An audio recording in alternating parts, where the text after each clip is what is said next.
naciones.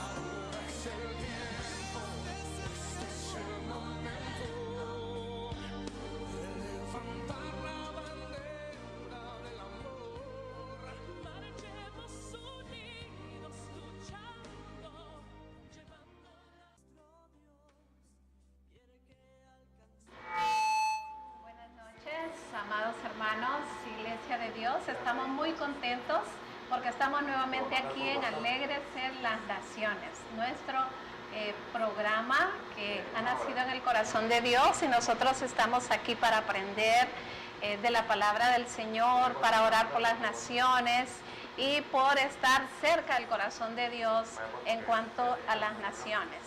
Queremos decirles, aquí estamos nuevamente con nuestros compañeros Denis, nuestro hermano Orlis y nuestro hermano Januario, que ahora van a ser los expositores. Yo voy a estar dirigiendo el programa y vamos a estar juntos discutiendo algunos temas interesantes. Antes de comenzar con el tema, quisiéramos recordarles que este fin de semana, viernes, sábado y domingo, estaremos dando la información de Kairos en un stand en el Ministerio Internacional La Cosecha. Recuerden que ellos tienen la feria de la Biblia, donde van a haber muchos stands, donde vamos a estar aprendiendo acerca de la Biblia, así que no se lo pierda. Empieza el viernes a las 6 de la tarde, el sábado todo el día, domingo todo el día, así que puede visitarnos en nuestro stand y aprender un poquito más de Kairos. También queremos informarle. Vamos a ver ahí un panfleto para ver un anuncio de uno de los cursos de Kairos que tenemos próximamente. Va a ser en nuestra oficina en Barrio Las Acacias, 11 Calle, 5 y 6 Avenida, edificio Peña Gómez, en el local número 3. Vamos a aprovechar este feriado morazánico de 4 al 8 de octubre. Es 4 días y medio en formato intensivo, de 8:30 a 5 p.m. Sencillamente es una ofrenda de 590 lempiras.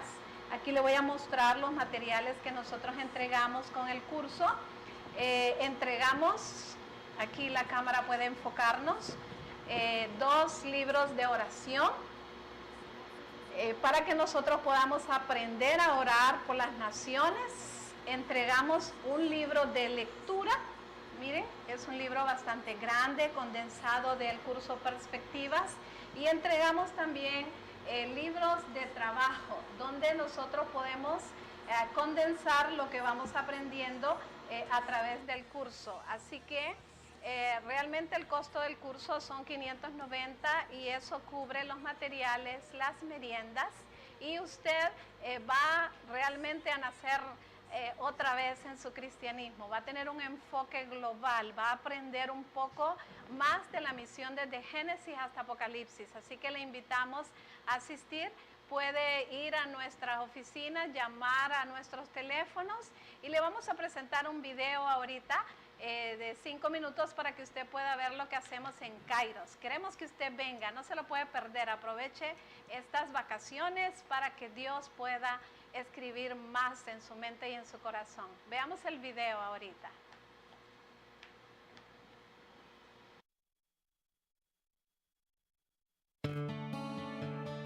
El curso Kairos te conecta con el mundo de Dios, viendo su propósito y su plan, desde Génesis hasta el fin de los tiempos. Este es un curso emocionante, de 9 sesiones, que te ayudará a ver el mundo desde la perspectiva de Dios, identificando tu rol en la expansión de su reino. Como lo ha venido haciendo en más de 80 países, Kairos está impactando a la Iglesia de América Latina. Ahora ella también está involucrada en el plan de Dios, que todas las naciones lo conozcan y glorifiquen.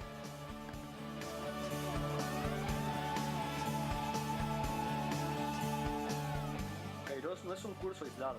Nosotros capacitamos a los creyentes para que ellos a su vez lo realicen en sus propios países, permitiendo movilizar a toda la iglesia en su conjunto. Estos cursos están diseñados para ver el movimiento en expansión de la Iglesia de Dios, usando todos los creyentes locales.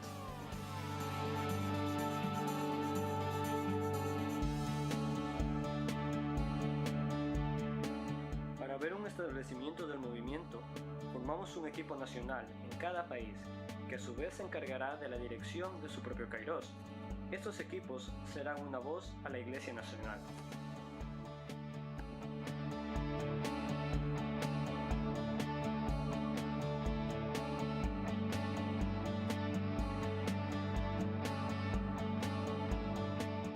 Con el curso Kairos, la Iglesia de América Latina glorifica a Dios, orando para que su nombre se dé a conocer de tal manera que una gran multitud de toda nación, tribu y lengua lo adore.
Muy bien, entonces está invitado a nuestro curso Kairos. Vamos a ahorita a orar por las naciones. Ahí en pantalla vamos a tener las peticiones de oración. Queremos orar por 4 países, por Norcorea, Estados Unidos. Queremos orar por Puerto Rico, por México y queremos orar por Honduras. Vamos a tener las peticiones ahí en pantalla y usted nos va a acompañar a orar. Denis, por favor, ore por Norcorea y Estados Unidos. Sí. Padre, en el nombre de Jesús venimos ante ti, clamando, Señor, por estas dos naciones, Corea del Norte y Estados Unidos. Amén. Sabemos, Señor, que son países que ahorita, Señor, han estado en conflicto. En el nombre de Jesús. Tú sabes, Señor, oramos, que, Padre, para que te es tu plan, es tu propósito, Señor, que los acontecimientos que han de suceder, Señor, sucedan. Pero nosotros queremos clamar y poner en tus manos, Señor, todas estas situaciones que se están dando en estos países.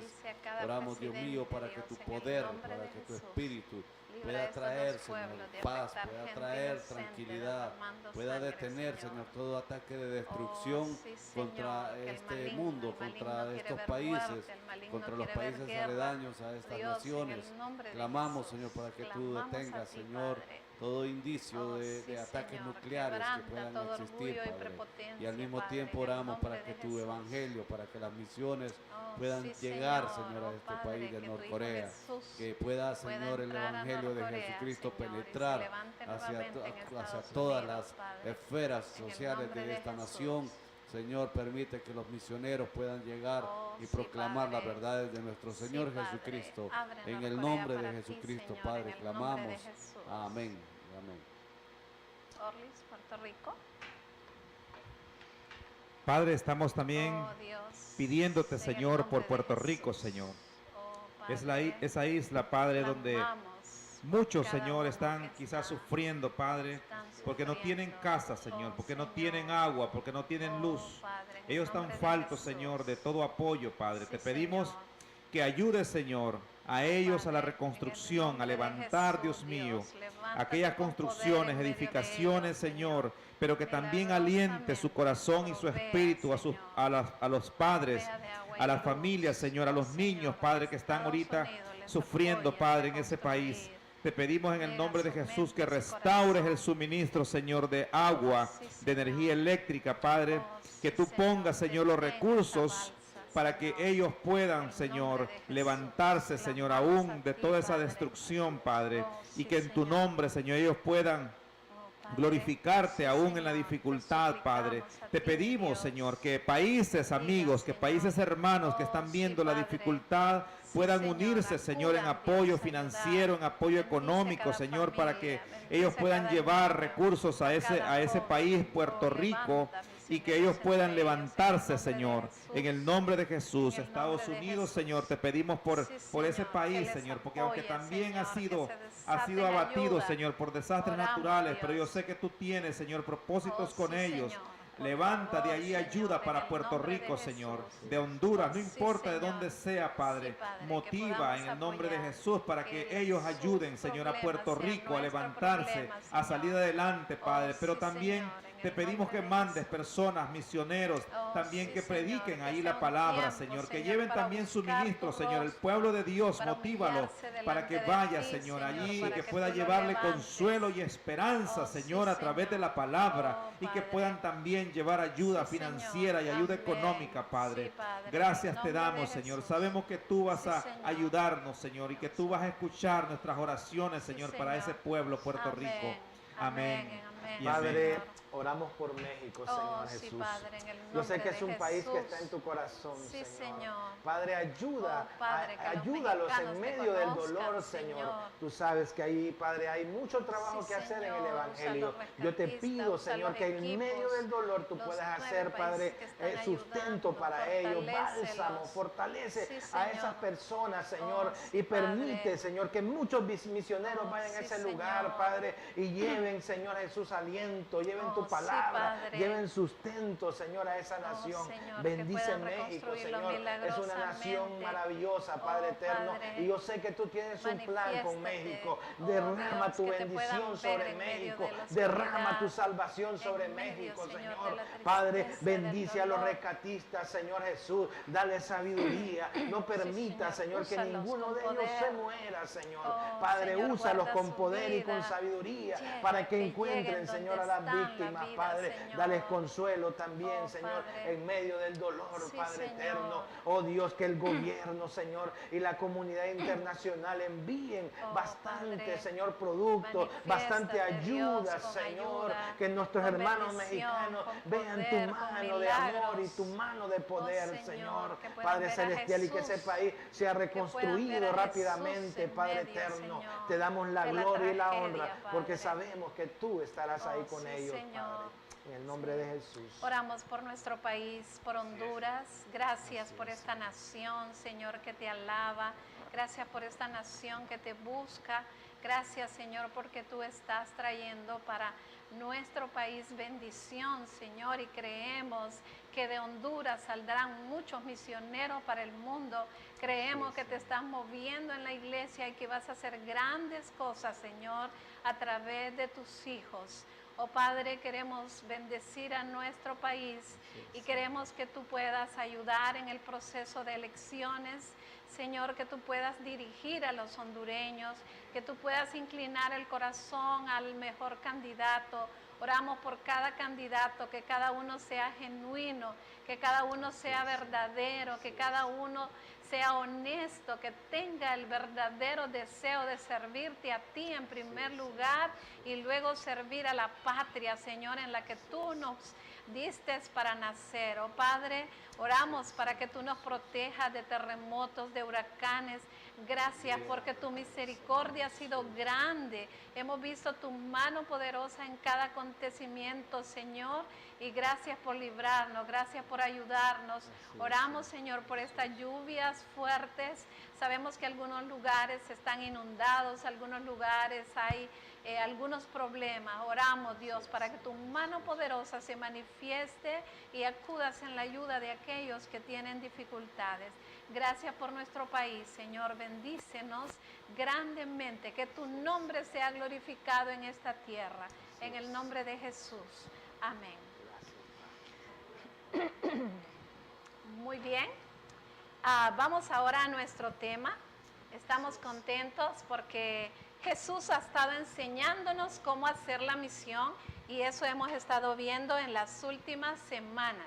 Y hoy vamos a ver otra faceta más de cómo Él hacía la misión y vamos a ver cómo, qué es lo que Él enseñaba con sumo cuidado a los discípulos. Hay un tema súper especial que vamos a desarrollar hoy. Vamos a terminarlo mañana porque es muy extenso y vamos a ver algunas partes hoy. Así que vamos a ver una facción de Jesús enseñándole a los discípulos, y ellos no se daban cuenta de algunos peligros que podían existir cuando ellos hicieran el ministerio. Estaban rodeados de una inmensa multitud de gente cuya preocupación principal, hermanos, no era oír la verdad. Ellos no estaban queriendo oír la verdad, sino que querían ver los milagros, solo querían ver una necesidad personal nada más satisfecha. Al mismo tiempo estaban ahí los escribas, los fariseos que estaban tramando contra Jesús y tratando de hacerle caer en alguna trampa. La seducción de la popularidad y el temor del hombre han producido la ruina a veces de algunos siervos de Dios. Entonces Jesús quería evitar eso, y por eso Él está poniendo mucho énfasis en estos temas. Ahí en el capítulo 12 de Lucas, Él está mencionando 5 advertencias que nos está dando, y de esas advertencias es que vamos a estar hablando.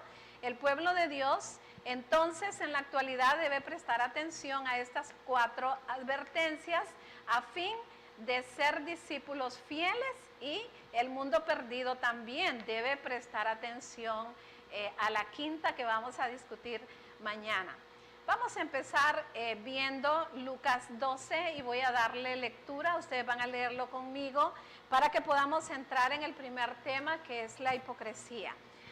Lucas 12 dice así: en esto, juntándose por millares la multitud, tanto que unos a otros se atropellaban, comenzó a decir a sus discípulos primeramente: guardaos de la levadura de los fariseos, que es la hipocresía, porque nada hay encubierto que no haya de descubrirse, ni oculto que no haya de saberse. Por tanto, todo lo que habéis dicho en tinieblas, a la luz se oirá, y lo que habéis hablado al oído en los aposentos se proclamará en las azoteas. Mas os digo, amigos míos, no temáis a los que matan el cuerpo y después nada más pueden hacer, pero os enseñaré a quien debéis temer. Temed a aquel que después de haber quitado la vida, tiene poder de echar en el infierno. Sí os digo, a este temed. ¿No se venden 5 pajarillos por 2 cuartos? Con todo, ni uno de ellos está olvidado delante de Dios, pues aún los cabellos de vuestra cabeza están todos contados. No temáis pues, más valéis vosotros que muchos pajarillos. Os digo que todo aquel que me confesare delante de los hombres, también el Hijo del Hombre le confesará delante de los ángeles de Dios. Mas el que me negare delante de los hombres, será negado delante de los ángeles de Dios. A todo aquel que dijere alguna palabra contra el Hijo del Hombre, le será perdonado, pero al que blasfemare contra el Espíritu Santo, no le será perdonado. Cuando os trajeren a las sinagogas y ante los magistrados y las autoridades, no os preocupéis por cómo habréis de responder o qué habréis de decir, porque el Espíritu Santo os enseñará en la misma hora lo que debáis de decir. Jesús entonces está entrando en este tema de la hipocresía. Januario, ¿qué nos puede usted comentar acerca de este tema que Jesús está desarrollando aquí en Lucas 12? Fíjense bien, hermanos, la palabra hipócrita procede del griego y quiere decir a un actor, ¿verdad? Alguien que participa en un drama. Eso lo podemos ver, ¿verdad? Cuando analizamos el griego. Aquí miramos, ¿por qué Jesús les dice esto a los discípulos? Acuérdense que estaba una gran multitud en ese momento. Entonces, podría suceder, ¿verdad?, que los discípulos al ver esa gran multitud se sintieran atraídos a recibir la gloria o cuestiones así, ¿verdad? Entonces, Jesucristo, ¿verdad?, les hace esa mención, ¿verdad?, que no solo se dirigieran a las multitudes solo para ganar aceptación de ellas, ¿verdad?, sino que a estas multitudes se les tenía que hablar con la palabra de Dios, siempre con la palabra de Dios, no mirando el beneficio, ¿verdad?, momentáneo de esas multitudes o lo que ellos querían oír, sino que siempre deberían de ir con la palabra de Dios. Muy bien, excelente. Me parece interesante el término hipocresía, que viene de dos términos griegos que significa juzgar y debajo. ¿Qué puede comentarnos de esos dos términos? Sí, muchas veces nosotros, como dice la palabra, juzgamos, ¿verdad? Como que por debajo, o sea, sin que las personas, ¿verdad?, se den cuenta verdaderamente quiénes somos nosotros, ¿verdad? Todo lo hacemos como a oculto, ¿verdad? Nos ponemos una careta, la cual no deja ver verdaderamente las personas que somos. Muchas veces, acuérdense que a Jesucristo lo seguían fariseos, lo seguían los saduceos, y por eso Jesús les decía estas palabras, porque muchas veces los saduceos predicaban una cosa, pero ellos actuaban de diferente manera. Entonces es por eso que le hace mención esta palabra de hipócrita, ¿no? Sí, me parece muy interesante que usted dice que la palabra hipócrita procede del griego y quiere decir actor, alguien que hace un papel en un drama. O sea, es alguien que lo piensa, que lo ensaya, que lo visualiza, que decide hacer algo fingido, ¿verdad? Algo que realmente no es cierto. Eso es bien triste, ¿verdad? Aparenta ser espiritual, pero no lo es, ¿verdad? Es una cosa bien tremenda. ¿Cómo podemos evitar ser hipócritas? ¿Por qué Jesús está poniendo tanto énfasis en esto y comparándolo con la levadura? Fíjense bien, primero también podemos ver que la hipocresía, licenciada, es falta de sinceridad en virtud de pretender cualidades o creencias que uno realmente no tiene, ¿verdad? Y podemos ver ahí que Jesucristo lo compara con la levadura. Si nosotros miramos en el Antiguo Testamento, siempre que se hablaba de la levadura, la mayor parte de las veces se hablaba de pecado, ¿verdad? De algo fermentado, servía para fermentar, ¿verdad? Para dañar o para fermentar las cosas, ¿verdad? Y muchas veces eso lo que hacía era que se hinchaba, ¿verdad? Entonces Jesucristo compara lo que es la levadura, la fermentación, ¿verdad? Lo compara con la hipocresía. Entonces, fíjense bien que nosotros podemos ver un versículo de la Biblia, ¿verdad? Que en Romanos 12:3, que dice: digo pues, por la gracia que es dada a cada cual que está entre vosotros, que no tengáis más alto concepto del que se debe tener, sino que piense de sí con cordura, conforme a la medida de la fe que repartió a cada uno. Ahí podemos ver, hermanos, que nosotros debemos de ser personas sinceras, personas que podamos ver a cara descubierta, sin máscara encima, ¿verdad? Y eso es parte de lo que es la hipocresía. Muchas veces hay orgullo en nuestras vidas y nosotros nos vestimos de una religiosidad, nos vestimos de ser personas espirituales, pero detrás de esa máscara está realmente las personas que somos, que muchas veces andamos en pecado. Así eran los fariseos.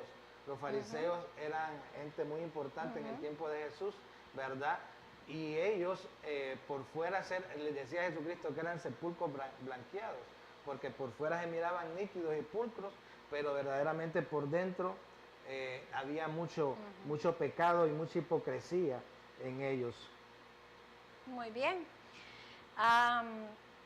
Los fariseos, como usted dice, buscaban aceptación y era fácil fingir, ¿verdad? Realmente lo que no era. Entonces, esto es por lo que Jesús está comparándolo con la levadura. La levadura estaba asociado con el mal, ¿verdad? Con el pecado, exactamente. Y el Señor está usando la levadura como símbolo del pecado, ¿verdad? ¿Y por qué decía Jesús que empieza así pequeñito y llega a ser algo? Si nosotros miramos en los panes, ¿verdad? Es una pizca de levadura la que se coloca, ¿verdad? Y miramos que el pan empieza, ¿verdad?, a agarrar cuerpo, pero en realidad por dentro es puro, ¿verdad? Es algo ficticio, ¿verdad? Sí. Entonces, fíjense bien, si nosotros, hermana, queremos mantener la hipocresía fuera de nuestra vida, lo primero que tenemos que tratar de evitar es que esa pizca, ¿verdad?, de levadura caiga en nuestras vidas. Algunas veces una adulación, el ver una gran multitud enfrente de nosotros, la cual le podemos predicar o enseñar, eso puede generar algunas veces orgullo, falso orgullo dentro de nosotros y desviarnos. Y para mantener esas multitudes o para mantener, ¿verdad?, a esas personas oyéndonos, muchas veces que les predicamos lo que ellos quieren oír, no lo que la palabra de Dios nos dice que prediquemos. Sí. La hipocresía hace al ego lo que la levadura hace a la masa, la hincha, ¿verdad? Y pronto el orgullo va a tomar las riendas de esa vida y el carácter de la persona se va a ir deteriorando rápidamente porque está fingiendo, está actuando, ¿verdad? Está haciendo algo que no es verdadero. Y como usted dice, tenemos que evitar esa pequeña levadura y ser genuinos delante de Dios, ¿verdad? Antes que podamos llegar a consecuencias nefastas. Y esa palabra de hipocresía, falta de sinceridad en virtud de pretender cualidades o creencias que uno realmente no tiene, también tiene el sentido de actuar bajo engaño, simulación, fingir, hacer de hipócrita, es bien fuerte. Y el Señor está queriendo evitar eso en cada discípulo, ¿verdad? También se dice que la hipocresía es necia e inútil. ¿Qué piensa de eso? En el mismo versículo, ¿verdad?, de Lucas, pudimos leer eso en la parte de 2 a 3, ¿verdad? Jesucristo decía que nada puede estar oculto, todo al final sale a la luz. Entonces, ¿de qué nos sirve ser hipócritas o ocultarnos en una falsa careta de espiritualidad, si tarde o temprano esto va a salir a la luz? Y Jesucristo lo dijo. Entonces, lo mejor que podemos hacer es ser lo más genuinos que podamos, ¿verdad? Y siempre que nos podamos dirigir a las personas, podamos hablar con la palabra de Dios. Muchas veces nos vamos a sentir tentados de decir a la gente lo que quieren oír, ¿verdad? Digamos, los apóstoles se pudieron ver tentados en decirles a los fariseos y a los saduceos lo que ellos querían oír, o decirle a la multitud lo que ellos querían oír, ¿verdad?, para que lo siguieran alabando. Pero no, Jesucristo fue claro que lo que hay que decir es la verdad y ser personas honestas y genuinas. Entonces, de nada sirve, hermano, que seamos hipócritas, que ocultemos cosas, que andemos por bajo, porque tarde o temprano van a salir a la luz. Sí. La verdad de Dios es como la luz, no la levadura, ¿verdad? Y no se debe esconder, o sea, si Dios ha dejado una verdad de Él escrita, ¿por qué cambiarla? ¿Por qué esconderla? ¿Por qué suavizarla? Si es una luz que va a llevar al mundo, a las personas, y la va a cambiar para bien, y la levadura al contrario, ¿verdad? Decirle las cosas diferentes como Dios las hizo, más bien va a dañar a las personas y después vamos a quedar nosotros como mentirosos y como hipócritas, ¿verdad? O sea que las mentiras del hipócrita un día serán reveladas, así que ¿para qué fingir? Como usted dice, ¿verdad? Dejemos que la luz de Cristo brille, dejemos que la luz de la palabra brille en las personas. Eso es muy importante. Licenciada, me gustaría leer un versículo, ¿Sí? solo para ahondar. Primera de Corintios 4:18 dice: mas algunos están envanecidos, ¿Está en la pantalla? si yo nunca hubiese de ir a vosotros, pero iré pronto a vosotros, si el Señor quiere, y conoceré no las palabras, sino el poder de los que andan envanecidos. Hermoso. Porque el reino de Dios no consiste en palabras, sino en poder. ¿Qué queréis? ¿Iré a vosotros con vara o con amor y espíritu de mansedumbre? Qué bonito, ¿verdad? Que nosotros podemos ver que Pablo ya estaba viendo en la iglesia de Corintios. Sabemos que la iglesia de Corintios era una de las que tenía la mayor cantidad de dones, ¿verdad? Eran gente que se movía en los dones. Pero mire, había levadura en ellos. Sí. Bueno, Walter Scott dice, qué red tan enredada tejemos cuando empezamos a practicar el engaño, ¿verdad? Eso es un dicho y es muy tremendo. Januario, ¿qué es lo que motiva la hipocresía? ¿Por qué somos hipócritas? ¿Por qué cambiamos las verdades de Dios? ¿Qué es lo que nos está motivando a cambiar la verdad de Dios hoy? Fíjense bien que cuando ustedes leen estos versículos de Lucas 12, van a ver que 5 veces se menciona la palabra temor. Entonces, ¿qué nos está enseñando aquí Jesucristo? Que una de las causas por la cual muchas veces hay hipocresía en nosotros es porque tenemos temor. ¿Temor a qué? Temor a perder los miembros de nuestra iglesia que tenemos. Por eso no les predicamos la verdad de Dios, ¿verdad? Temor al qué dirán. Entonces nosotros, Jesucristo les enfatiza a los discípulos en ese momento. Estaba la multitud, estaban los fariseos, que muchas veces ellos iban a tener temor de las personas y por eso no iban a tener el valor de decirle las verdades que hay en la Biblia. Nosotros como cristianos, como creyentes, debemos de poner primero lo que es la palabra de Dios. Decía Jesús en estos versículos que no temáis a los que pueden matar el cuerpo, sino más bien temed a aquel que puede no solo destruir el cuerpo, sino enviarlos al infierno. Yo, hermano, les digo que para hacer esa misión que Dios nos manda debemos de ser valientes, poder predicar la verdad de Dios y aunque muchas veces se nos puedan ir algunos, pero vamos a afirmar a la iglesia en la verdad, hermano. Y no va a haber levadura en medio de la iglesia. Sí, los fariseos estaban preocupados, ¿verdad? Porque querían ganar la aprobación de las personas. Y si es necesario, mentían, ¿verdad? Mentían y cambiaban la verdad de Dios para lograr los propósitos. Eso es entonces hipocresía, ¿verdad? Así que ellos estaban más preocupados por su reputación que por su carácter, ¿verdad? No importaba lo que Dios pensaba de ellos o sabía de ellos, sino que estaban solo interesados en lo que la gente pensaba de ellos. Eso es contrario a la palabra de Dios, ¿verdad?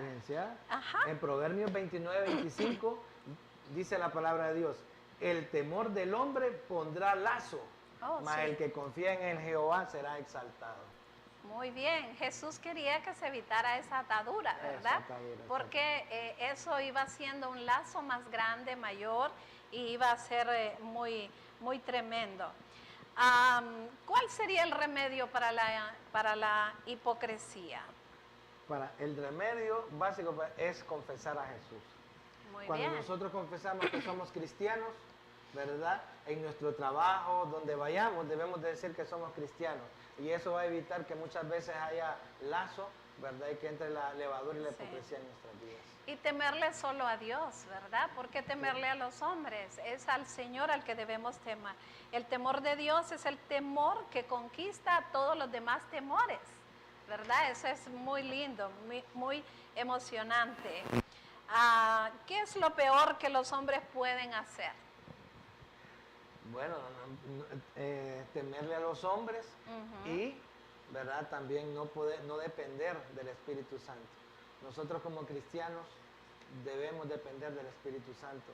Los israelitas tuvieron los profetas, tuvieron los apóstoles, aún Jesucristo fue a hablarles, ¿verdad? Y todavía no entendieron. Después les envió el Espíritu Santo y aún así no entendieron, ¿verdad?, lo que Dios quería para ellos. Y después, pues nosotros como los gentiles, ¿verdad?, debemos de ser guiados por el Espíritu Santo para no caer en la hipocresía, por mientras seamos guiados y el Espíritu Santo ministre y guía nuestras vidas, nosotros vamos a evitar que caigamos en lo que es la hipocresía. Muy bien. Bueno, el vivir la verdad evita la hipocresía. Nosotros servimos a Cristo y confesarlo abiertamente a Él será un éxito para nuestra vida y para nuestro ministerio completamente. Ahí en pantalla tenemos 2 Timoteo 2:8, vamos a verlo para poder leerlo. Es un pasaje muy lindo que nos toca este tema también, entonces vamos a leerlo juntos. Ahí en la pantalla, 2 Timoteo 2:8 dice: acuérdate de Jesucristo, del linaje de David, resucitado de los muertos, conforme a mi evangelio, en el cual sufro penalidades, hasta prisiones, a modo de malhechor, mas la palabra de Dios no está presa. Por tanto, todo lo soporto por amor de los escogidos, para que ellos también obtengan la salvación que es en Cristo Jesús, con gloria eterna. Palabra fiel es esta: si somos muertos con Él, también viviremos con Él. Si sufrimos, también reinaremos con Él. Si le negáremos, Él también nos negará. Si fuéramos infieles, Él permanece fiel. Él no puede negarse a sí mismo. Recuérdales esto, exhortándoles delante del Señor a que no contiendan sobre palabras, lo cual para nada aprovecha, sino que es para perdición de los oyentes. Entonces, finalmente, Januario, creo que confesar abiertamente es parte del éxito y la dependencia del Espíritu Santo también. ¿Qué piensa de eso? Lick, fíjese que hay algo que yo miro en Jesús, ¿verdad? ¿Sí? Jesucristo dependía del Espíritu Santo, sí, ¿verdad? Y Jesucristo no le tenía temor a los fariseos. Jesucristo sí les hablaba siempre de frente, ¿verdad? Qué bonito que como cristianos podamos depender del Espíritu Santo, sí, podamos evitar todo temor en nuestras vidas. Y yo digo que con eso vamos a lograr la victoria y vamos a evitar que haya levadura en nuestras vidas. Sí. Sí, los problemas de ellos fue, no hicieron caso al Antiguo Testamento, no entendieron nada de las profecías, de todo lo que habló Dios. Tampoco le hicieron caso a las palabras de Jesús. Y ahora tienen al Espíritu Santo y tampoco quisieron oír al Espíritu Santo. La palabra que el Espíritu Santo les estaba recordando. Esteban, antes de morir, les acusó y les dijo: vosotros siempre resististeis al Espíritu Santo, ¿verdad? Es una acusación. Entonces, hasta blasfemia, ¿verdad? En contra del Espíritu Santo. Así que ¿los desenmascaró el Señor? Sí, de alguna manera está diciéndoles hipócritas, ¿verdad? Eso, y está sobre todo, lo bonito de esto es ver que Jesús está advirtiéndole a sus apóstoles: no vayan a ser ustedes como estos, ¿verdad? Miren, traten de evitar la levadura y traten de evitar esto malo, ¿verdad? Muy bien, tenemos un segundo tema buenísimo que Jesús está hablándonos siempre aquí. Vamos a ver otro pasaje más ahí en Lucas, versículo 10 al 12. También hay en pantalla hay alguna información acerca de esto. Y dice: observa que esta afirmación se relaciona con el ministerio del Espíritu Santo y es por medio de los apóstoles. Vamos a ver un poquito de lo que es la codicia y Denis va a ayudarnos un poquito con este tema. Interesante que Jesús se negó a intervenir en este caso, ¿verdad? ¿Y por qué? Está Él ayudándonos a hablar de la codicia y Él no quiere intervenir. Entonces vamos a ir con Denis y él nos va a ayudar un poquito de esto. Sí, ese hombre que salió de la multitud interrumpió a Jesús para que Jesús le resolviera un problema. La verdad que en aquellos tiempos los rabinos tenían la potestad de resolver problemas legales como estos, y Jesús era conocido como un rabino, la verdad. Entonces Jesús se niega a intervenir en esta situación. La pregunta es: ¿por qué Jesús no quiso intervenir? Y pues la razón por la que el Señor no quiso intervenir aquí era porque sabía que ninguna de las respuestas que Él diera iba a resolver ese problema actual que había entre estos hermanos. Sí. Porque era la codicia que había en el corazón de estos dos hermanos el problema de esto.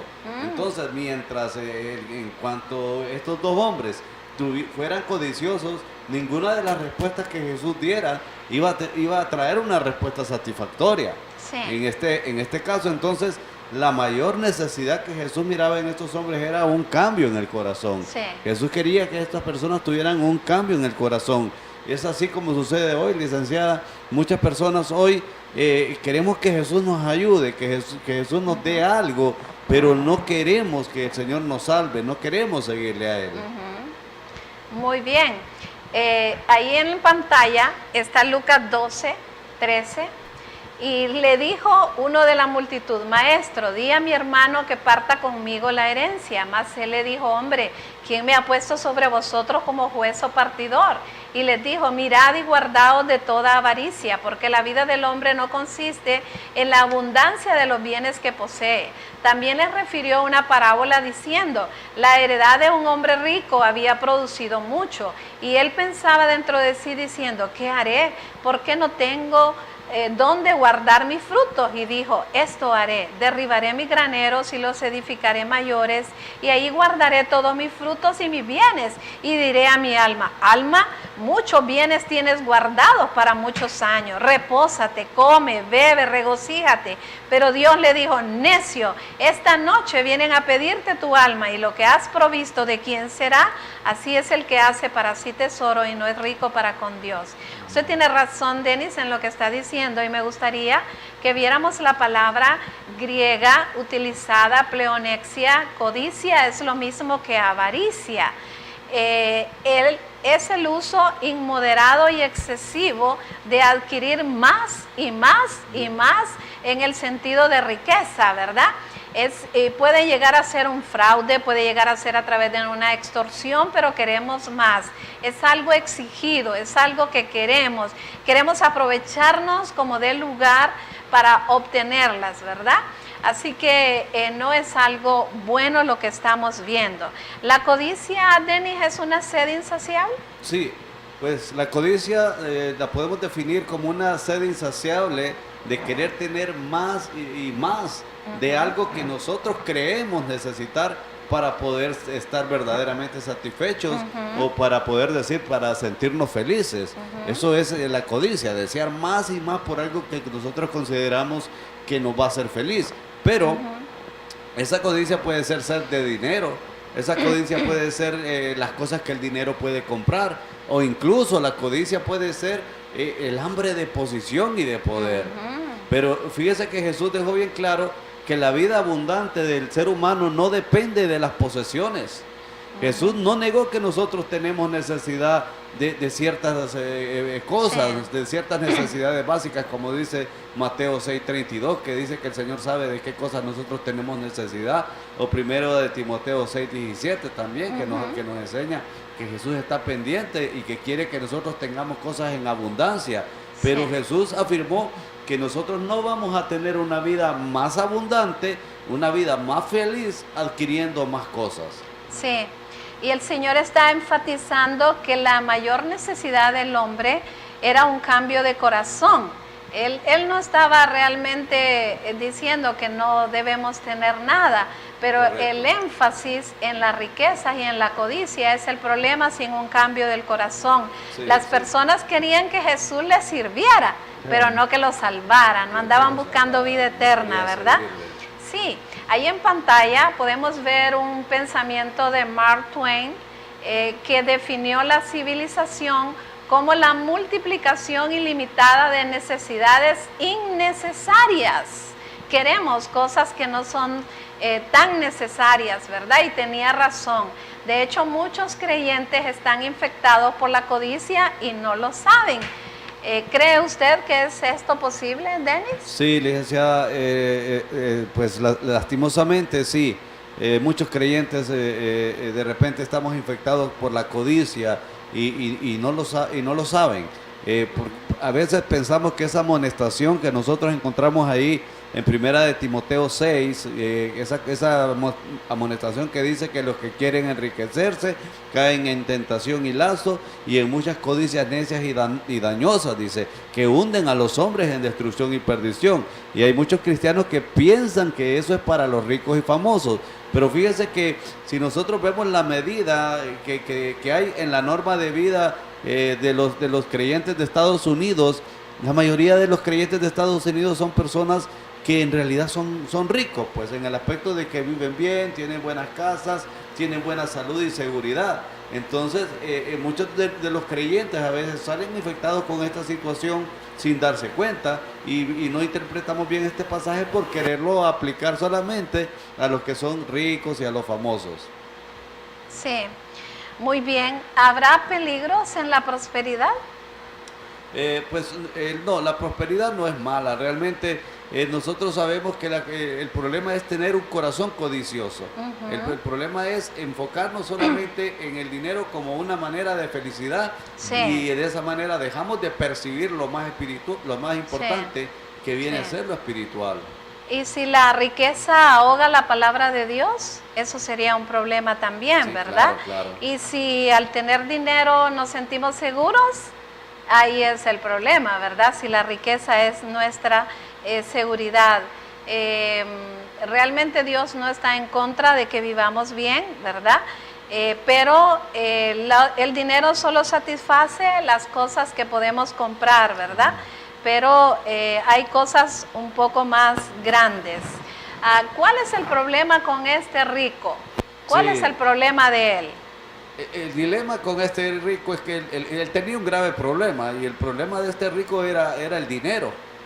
Imagínense, pues cualquiera puede decir, un hombre que tiene el problema de tener mucho dinero, y incluso cualquiera puede decir, en verdad me gustaría a mí tener ese problema, me gustaría tener mucho dinero. Pero una persona que dice eso, lo único que puede reflejar es la codicia que hay en su corazón.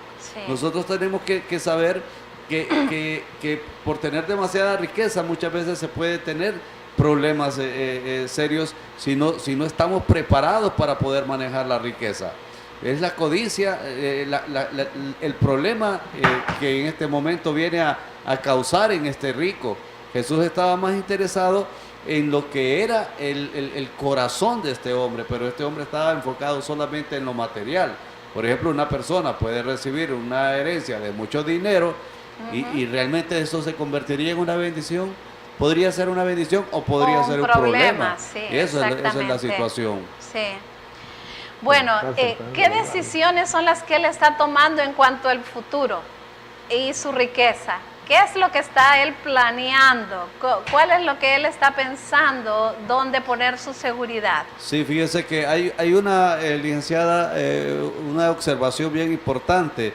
Si nosotros vemos ese versículo cuando él comienza a hablar en primera persona y comienza a decir, bueno, mis graneros y mis bienes, mis frutos, le diría mi alma. Si usted mira, ese es un pronombre personal posesivo que refleja el gran egocentrismo que había en este hombre, y que tenía excluido completamente de Dios. Él decía, bueno, ¿qué haré con mi riqueza? Construiré más graneros y guardaré mis bienes, y le diré a mi alma. El pronombre personal es el que sobresale ahí y que nos hace ver, ¿verdad?, que esa era la trampa, la situación, porque este agricultor vio su riqueza como una oportunidad para complacerse a sí mismo, y no pensó en nadie más, no pensó ni en su familia, y mucho menos que iba a pensar en Dios. O en un pobre, ayudar a un necesitado, ¿verdad? O en las misiones. O en las misiones, voy a dar para que un misionero vaya a evangelizar otro país. Completamente excluido de su pensamiento. Definitivamente Jesús no aprueba esa filosofía. Solo vélate por ti mismo, no es eso lo que la Biblia está apoyando, ¿verdad? Él no está haciéndonos egoístas, al contrario, quiere que seamos dadivosos y sostengamos el reino de Dios. Realmente Él podría hacerlo, pero nos deja a nosotros participar, ¿verdad?, con lo que Él nos da en el reino. Así que sí es bueno hacer negocios, ahorrar para el futuro, eso no es malo, eso es bueno. El Señor quiere que cuidemos lo que Él nos da, pero tampoco el egoísmo desmedido, la codicia, jamás va a ser aprobado por el Señor, ¿verdad? Sí, ahí licenciada, ¿cómo nosotros podemos responder a las decisiones de este rico? ¿Qué podemos nosotros opinar en esto? Por ejemplo, alguien puede decir, y con justa razón, alguien puede decir, esto sí es astucia en los negocios, lo que es guardar, ahorrar y proveer para el futuro. Yo no digo que eso sea malo, o sea, eso es algo bueno, pero el asunto es que Jesús vio el egoísmo que había en este hombre en todo lo que él hacía.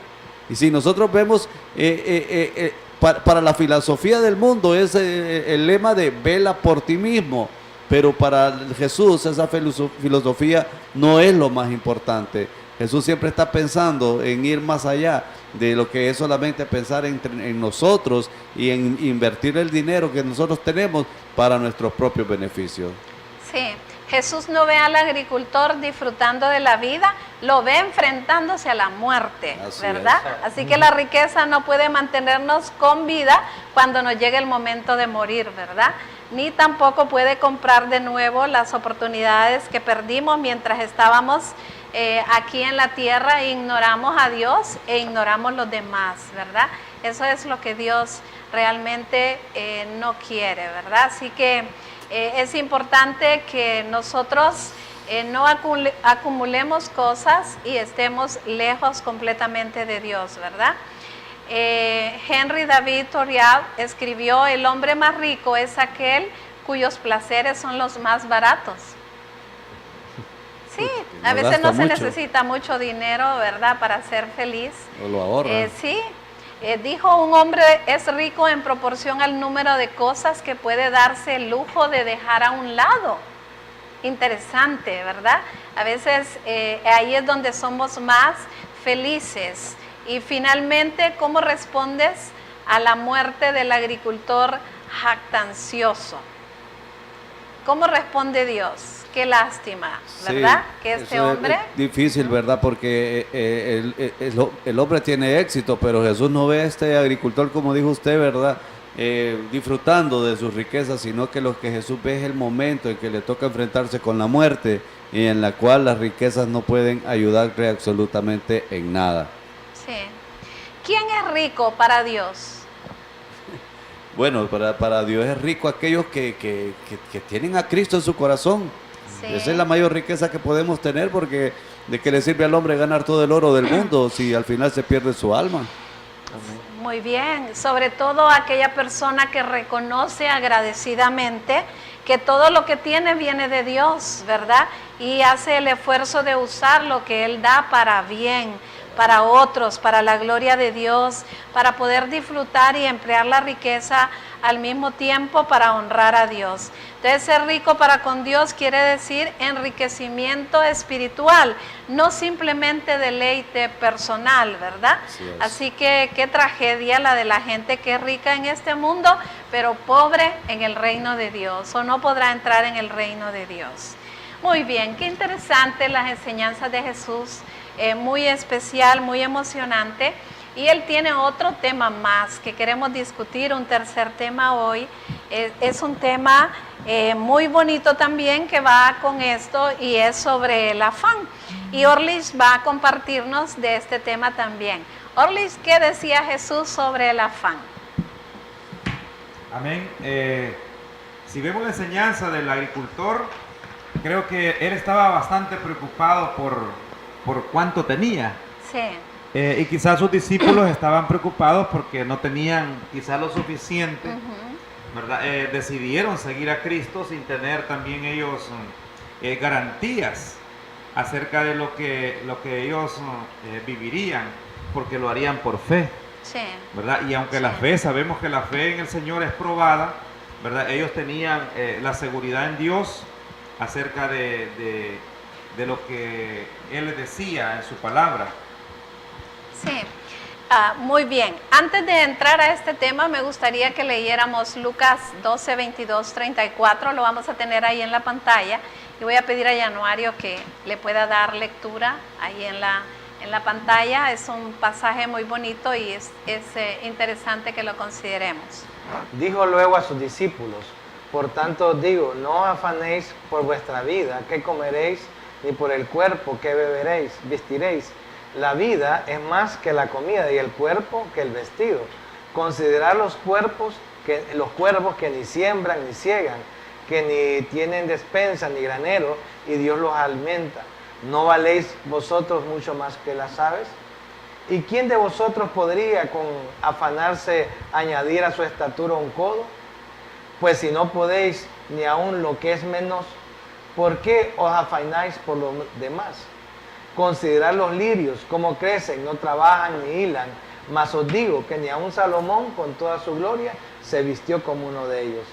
Y si así viste Dios la hierba que hoy está en el campo y mañana es echada al fuego, ¿cuánto más vosotros, hombres de poca fe? Vosotros pues no os preocupéis por lo que habéis de comer, ni por lo que habéis de beber, ni estéis en ansiosa inquietud, porque todas estas cosas buscan la gente del mundo, pero vuestro Padre sabe que tenéis necesidad de estas cosas. Mas buscad el reino de Dios y todas estas cosas os serán añadidas. Muy bien, excelente pasaje, ¿verdad? Un pasaje muy, muy hermoso. Orlis, yo podría preguntarle, ¿el afán es destructor? Amén. El afán, sí, el Señor lo traduce en no os afanéis. Y la palabra afán también significa destrozarse. La frase es una ansiosa inquietud, ¿verdad? Lo vemos que significa también estar en suspenso. Y sí, creemos que el afán es como un barco que se encuentra en medio de una tempestad, ¿verdad? Sí. Donde sabemos que está siendo sacudida de un lado a otro, ¿verdad? Y la persona ansiosa tampoco va a resolver nada. Y lo que va a añadir es una tristeza sí, en el día de mañana. Ansiosos sí, estamos hoy y no vamos a resolver nada con la ansiedad para el día de mañana. Es el cuadro de un barco sacudido por la tempestad, ¿verdad? Está en suspenso, no va a eliminar la tristeza como dice. Y no sabe cuál es su destino. Exacto, no va a eliminar la tristeza del mañana, dijo Corrie ten Boom. Todo lo que hace es vaciar la fuerza del hoy, ¿verdad? ¿El afán será engañoso, Orlis? Sí, sabemos que cuando nosotros podemos tener una falsa expectativa acerca de nuestra vida, sí, es posible que creamos en lo que nosotros hacemos, que porque lo hacemos con dedicación, porque lo hacemos desde la mañana hasta el anochecer, trabajamos duro, podemos tener una falsa expectativa sí, y podemos sí, engañarnos a nosotros mismos y olvidar de que hay cosas también importantes o más importantes, sí, ¿verdad? Que afanarnos en el trabajo. De hecho, él está enfocando hacia ese punto de lo que es afanarnos en las cosas sí, de la tierra, en las cosas terrenales y no buscar, ¿verdad? Las cosas sí, eternas, las cosas celestiales. Sí. Sí, la ansiedad y el afán nos ciegan del mundo que nos rodea y a la manera en que Dios nos cuida de su creación. ¿Qué piensa usted? Si Dios alimenta a las aves, a las flores y a todo, ¿cómo eso se relaciona con nosotros? Jesús estaba enfocando, creo, de menor a mayor, sí, ¿verdad? Lo que es su creación. Y lo que nos está diciendo es que si Él alimenta a las aves, sí, ¿verdad? Aunque también sabemos que las aves tenían que volar, tenían que buscar la comida, no era que allí donde ellos están les va a llegar, ellos tienen que hacer algún esfuerzo por lograrlo. Creo que sí, tenemos que hacer un esfuerzo por lograr también nuestras cosas, el alimento, el vestido, pero lo que Jesús no quería era que entráramos en ansiedad. Exacto, ¿verdad? Sí. Y tener la seguridad de que si Él da alimento a las aves y vestido a las flores del campo, a la hierba, cómo no, Él también va a proveer para nosotros, ¿verdad? Los que somos sus hijos, los que somos sus siervos, ¿verdad? Bueno, el problema no es con su poder, ¿verdad? Porque Él puede hacer cualquier cosa que nosotros pidamos. El problema es nuestra poca fe. Tenemos un Dios todopoderoso, ¿verdad? Así es. Y él es poderoso para suplir todo lo que nos falta. El problema es que quizás nosotros llegamos a perder la confianza y la fe en Él. Claro, Él vestirá a su pueblo, así como Él viste también a las flores. ¿El afán deforma la vida cristiana? Amén. Yo creo que sí deforma, porque el cristiano que está en el afán puede dejar de crecer, sí, ¿verdad? Puede, es más, o crecer de alguna forma torcida, sí, ¿verdad? Olvidándose de que es en el Señor, llevando las cosas de una forma equilibrada, sí, ¿verdad? Como nosotros sí puede deformarlo el afán, sí, definitivamente. Y es indigno del creyente, ¿verdad? ¿Usted cree que la ansiedad es pecado? Sí, O sea, bueno, en primer lugar no tenemos que dudar de que Dios va a proveer todo, pero sí también podemos decir que sí es pecado la ansiedad. Sí. Da tristeza cuando alguien tiene algún problema, quizás difícil, porque nosotros sabemos, Dios nos ha preparado en su palabra que no nos pondrá, dice, una prueba que no podamos llevar. Sí. Y entrar en ansiedad, es difícil ver a una persona que está confiando en Dios, ¿verdad? Y igual no podemos predicarle a un mundo que está perdido. Sí, exactamente. Si nosotros no confiamos en el Señor. Sí, si estamos dudando. Si ¿verdad? estamos dudando de Dios, mucho menos, ¿verdad? Y la gente nos va a ver que estamos ansiosos, dudando de que tenemos un Dios todopoderoso, a un Cristo de poder que nos ayuda. Y cómo podemos transmitir y decir que esa fe verdaderamente es real si la confianza que tenemos no es la misma, ¿va? No concuerda. No es inconsistente predicar la fe y no practicarla, Así ¿verdad? es. Una fe que tiene que ser evidente. Debemos practicarla. vencer el afán.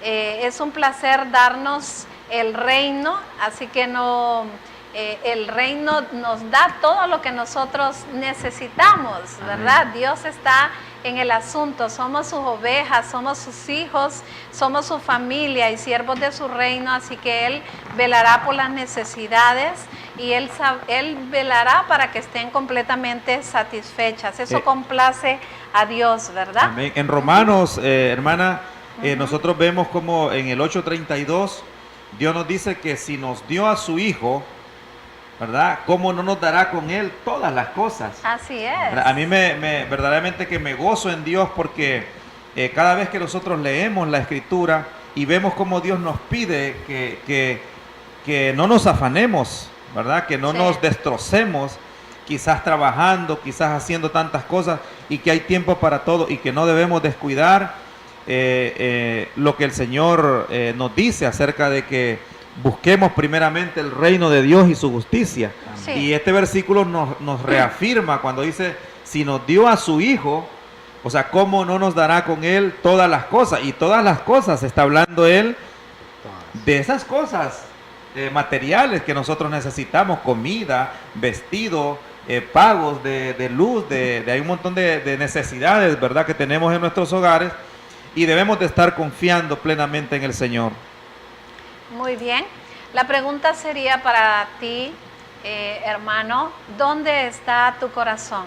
Si nuestro corazón está fijo en las cosas transitorias de la tierra, entonces siempre estaremos afanados. Pero si está fijo en lo eterno, entonces la paz de Dios guardará tu mente, tu corazón y vamos a estar sin apretar las posesiones materiales, Amén. los bienes de este mundo, sino que estaremos aún dispuestos a vender lo que tenemos, a compartir lo que tenemos para ayudar a otros. No es malo tener posesiones, siempre y cuando ellas no nos posean.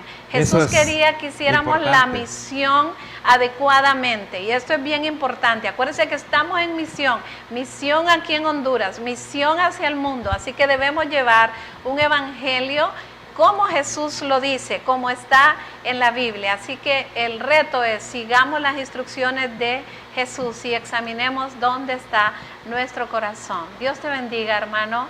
Buenas noches, gracias por ponernos atención. Agradecemos al Señor, a mis compañeros y a nuestro programa. Alégrense las naciones. Dios los bendiga, hermanos. Dios los bendiga. Buenas noches. Quiere que alcancemos.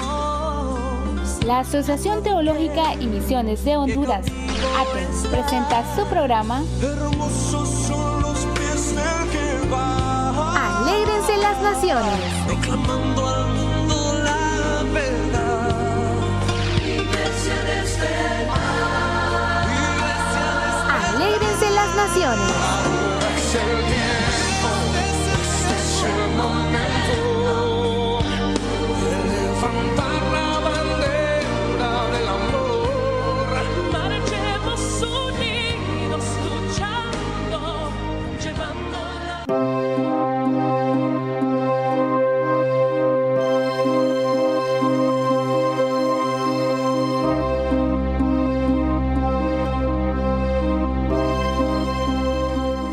En Honduras, las cosas van cada día mejor, porque gracias a los cambios que hemos hecho en materia económica, aumentamos nuestras exportaciones de café, tomate, cacao, papa, plátano y muchos productos más. En los próximos 4 años, nuestro objetivo es el de crear las condiciones óptimas para agregarle valor a nuestros productos y buscar nuevos